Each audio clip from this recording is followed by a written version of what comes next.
এখন এই প্রসঙ্গে আমি আর বেশি কিছু বলতে চাই। জি, কিন্তু আপনি যদি সেইটাই বলেন তাহলে কি এই রিয়েলাইজেশনটি আপনারা গোপালগঞ্জের ঘটনার পরে বুঝতে পারলেন? ওবায়দুল কাদের সম্ভবত আবারও বিচ্ছিন্ন হয়ে গেছে।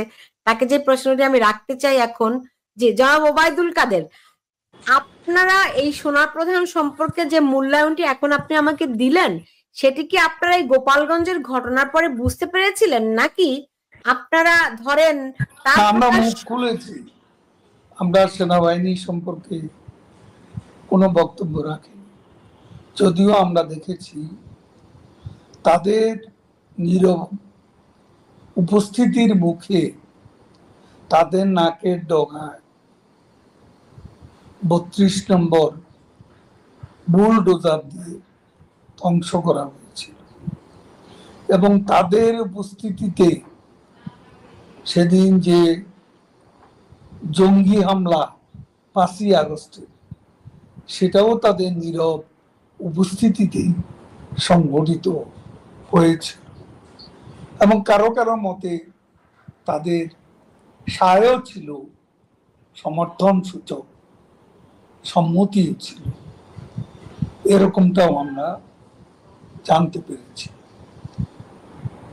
তো তাহলে আপনারা গত ১ বছরে কি ধরনের প্রস্তুতি নিলেন ফিরে আসার? আপনি বলছিলেন যে যখন আপনারা প্রত্যাবর্তন করবেন, তো সেটি কবে নাগাদ হতে পারে?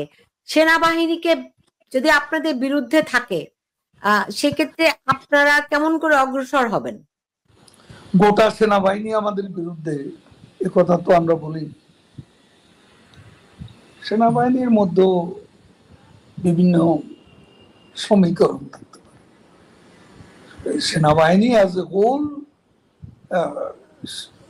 আমাদের মুক্তিযুদ্ধের বিরুদ্ধে, আমাদের বিরুদ্ধে তো যারা আছে তাদের সবাই মুক্তিযুদ্ধের বিরুদ্ধে, এমনটি তো বলার উপর। বাংলাদেশে মুক্তিযুদ্ধকে যখন ধ্বংস করার জন্য চক্রান্ত চলছে, আমার বিশ্বাস দেশপ্রেমিক সেনাবাহিনী সেখানে তাদের যে দায়িত্ব, ইতিহাস অর্পিত যে দায়িত্ব, সে দায়িত্ব সময় মতো তারা পালন করবে। তো সেনা প্রধানের প্রতি কি আপনাদের সেই সেই আমি আস্থা? এত কথা বলার পর আপনি আবার ওই প্রশ্ন কেন করছেন? আচ্ছা, ঠিক আছে। বলেছি, আসলে বিষয়টিতে অনেক স্পর্শকাতর সব কথা বুঝতে আমি পারি। বলবো না, জি, যা বলার বলেই ফেলেছি। জি, বুঝতে পেরেছি। এখন রাজনৈতিকভাবে ধরেন একটা একটা উদ্যোগ নেওয়া হচ্ছে, সামনে একটা ইলেকশনের প্রক্রিয়া হতে পারে, হবে কিনা আমরা জানি না এখনো, হতে পারে, এবং সেটি আওয়ামী লীগকে বাদ দিয়ে এরকম একটা কথাবার্তা শোনা যাচ্ছে। এই বিষয়ে আপনারা কি ভাবছেন? আমরা বাংলাদেশের বেশিরভাগ জনগণের প্রতিনিধিত্ব করি, সেই পার্টির কার্যকলাপ নিষিদ্ধ করে, সেই পার্টিকে নিষিদ্ধ রেখে, নির্বাচনে অংশগ্রহণ থেকে বিরত রেখে বাংলাদেশে কোনো ইনক্লুসিভ, নিরপেক্ষ, বাংলাদেশে কোনো ফ্রি ফেয়ার ইলেকশন হতে পারে না, হওয়া সম্ভব। যদি হয় সেক্ষেত্রে আপনাদের কৌশল কি হবে? যদি নদীতে ফেলুন, যদি, আমি এটুকু জানি ক্ষমতার রাজনীতির রহস্য পুরুষ ইউনূস তার ক্ষমতাকেই ভালোবাসে, গণতন্ত্র তার কাছে কোনো বিষয় নয়। অলরেডি তার সমর্থকরা, যারা তার সে অ্যালায়েন্স, অ্যালাইড ফোর্সেস, তারাই বিভিন্ন ইস্যুতে বিভক্ত হয়ে একটা জগাখিচুড়ি পরিবেশ সৃষ্টি করছে, যেটা নির্বাচনের পথে প্রতিবন্ধক হয়ে দাঁড়াতে পারে। এখন মানে ধরেন আমি আমি শুনতে পাচ্ছি, পেয়েছি যে জনাব ওবায়দুল কাদের, আপনার সংযোগ কিন্তু বারবার করে বিচ্ছিন্ন হয়ে যাচ্ছে। জি, আমি আবার, জি, আমরা শুনতে পাচ্ছি মানে শেখ হাসিনা আপনাদের দলীয় নেতাদের সঙ্গে বৈঠক শুরু করেছেন ইন পার্সন। সেটি সেটি কেমন হচ্ছে? এবং এই যে জনাব ওবায়দুল কাদের, আপনার সংযোগটি এতটাই জি বিচ্ছিন্ন হয়ে যাচ্ছে যে অনেককেই বিতর্কিত অনেক নেতাকে নিষ্ক্রিয় করা হয়েছে, এটি কতটা সত্য?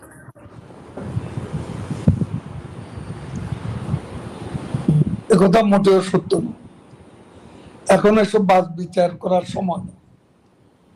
এখন সবাই কাজ করছে যারা কাজ করতে চায়। পরবর্তীতে দেখা যাবে কারা সক্রিয় থাকে কারা নিষ্ক্রিয় থাকে। যারা এখন সক্রিয় থাকবে, সংগ্রামে আন্দোলনে থাকবে, সবকিছুই তো আমরা পর্যবেক্ষণ করছি। আর আমাকে যে প্রশ্নটা করেছেন, আমি সেটা বলতে চাই যে আমাদের পার্টিতে একটা নিয়ম আছে, 3 বছর পর পর আমাদের পার্টির সম্মেলন হয়। সম্মেলনের মধ্য দিয়ে নতুন নেতৃত্ব আসে। আর এই প্রক্রিয়ায় কাউন্সিলরদের সম্মতি নিয়ে আমাদের নেত্রী, আমাদের সভাপতি শেখ হাসিনাই এ ব্যাপারে চূড়ান্ত সিদ্ধান্ত নেন। তবে আমাদের 3 বছর সর্বশেষ আমার 2 টার্মের পর এটা 3rd টার্ম চলছে। এটা শেষ হবে আগামী ডিসেম্বর। এখন ডিসেম্বরে আমরা কোথায় থাকব সেটা আমি জানি না, এবং তখন যদি সম্মেলন করার মতো অবস্থা না থাকে তখন অন্তর্বর্তী কোনো ব্যবস্থা যদি নেওয়ার দরকার হয় আমাদের নেত্রী প্রয়োজনে নিতে পারেন। আমার কোনো পদের প্রতি কোনো মোহ নেই। 3 বার আওয়ামী লীগের সাধারণ সম্পাদক হয়েছে। স্বাধীনতার পর এটা কারো ভাগ্যে জুটেনি। আমি সর্বমোট 18 বছর মন্ত্রী ছিলাম।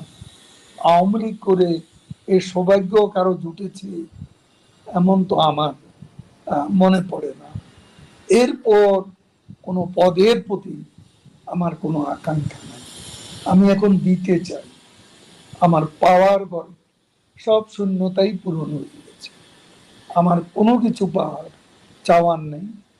আমি বঙ্গবন্ধু কন্যার স্বদেশ প্রত্যাবর্তন, সম্মানজনক স্বদেশ প্রত্যাবর্তনের লক্ষ্যে আজকে জঙ্গিবাদী সরকারের অবসানে আমার যা যা দায়িত্ব এই মুহূর্তে নেত্রীর নির্দেশ মতো আমি কাজ করে যাচ্ছি।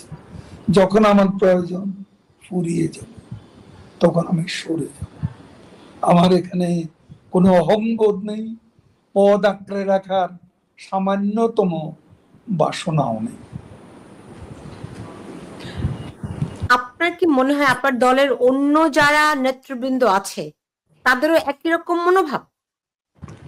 সেটা আমি জানি না কার কি মনোভাব, তবে দৃশ্যত তো আমরা সবাই শেখ হাসিনার নেতৃত্বে একসঙ্গে কাজ করে যাচ্ছি। আপনি বলেছেন যে এখন ওই নিষ্ক্রিয়তার সুযোগ নেই, কে বিতর্কিত কে বিতর্কিত নয় সেটিও বিবেচনার সময় নয়, সবাই কাজ করতে হবে, কথা আপনি বলেছেন। তো এখন যেই শেখ হাসিনা যেই বৈঠকগুলো শুরু করেছেন, আমি শুনেছি যে 5 জন করে নেতার সঙ্গে তিনি বৈঠক করছেন। এই ধরনের কোনো সিগন্যাল আমি তো পাইনি। আমি পাইনি, অন্য কেউ পেয়েছে সেটাও আমার জানা নেই। কারণ এখানে তিনি যেখানে আছেন সেখানে কতটুকু সম্ভব এ ধরনের ইন পার্সন আলোচনা সেটাও কিন্তু বিবেচনার বিষয়। এমনিতে তবে আমি জানি না যে এই ধরনের কোনো বৈঠক হচ্ছে এমনিতে বা এই ধরনের কোনো ইন পার্সন বৈঠক করার সুযোগ আছে, সেটা আমার জানা নেই। বুঝতে পেরেছি। আহ আহ এমনিতে তার সঙ্গে কোনো কথাবার্তা কিংবা ধরেন দেখা আপনার কি হয়েছে কিনা? আমার সাথে দেখা একবারও হয়নি। আমি তাকে অহেতুক ডিস্টার্ব করি না, আমি চেষ্টাও করি নেই দেখা করার। প্রয়োজনীয় নির্দেশ তিনি দিলে সেটা আমি পাই, যোগাযোগ আছে তার সেই সঙ্গে, নির্দেশটা যোগাযোগ আছে কিভাবে করে পান?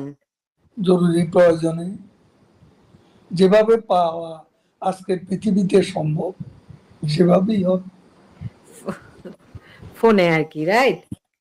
এই তথ্য প্রযুক্তির যুগে আপনি এই প্রশ্ন করছেন কেন? না, তারপরও আপনি জানেন যে প্রধান বিএনপির তো লক্ষ্য হচ্ছে অনতি বিলম্বে একটা নির্বাচন। আর এক ব্যাপারে তাদের মধ্যে গভীর ঐকমত্য আছে, সেটা হলো কোনো অবস্থাতে আওয়ামী লীগকে কোনো সুযোগ না দেয়। উপদেষ্টা ডক্টর মোহাম্মদ ইউনূস তিনি প্লেনে উড়ে গিয়ে লন্ডনে গিয়ে তারেক রহমানের সঙ্গে বৈঠক করেছেন। নিশ্চয়ই তারও কিছু মজেদা তো আছে নাকি?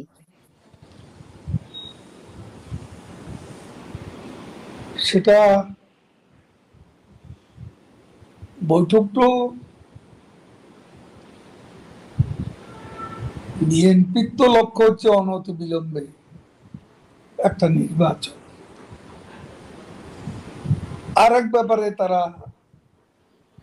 তাদের মধ্যে গভীর ঐকমত্য আছে, সেটা হলো কোনো অবস্থাতে আওয়ামী লীগকে কোনো সুযোগ না দেয়।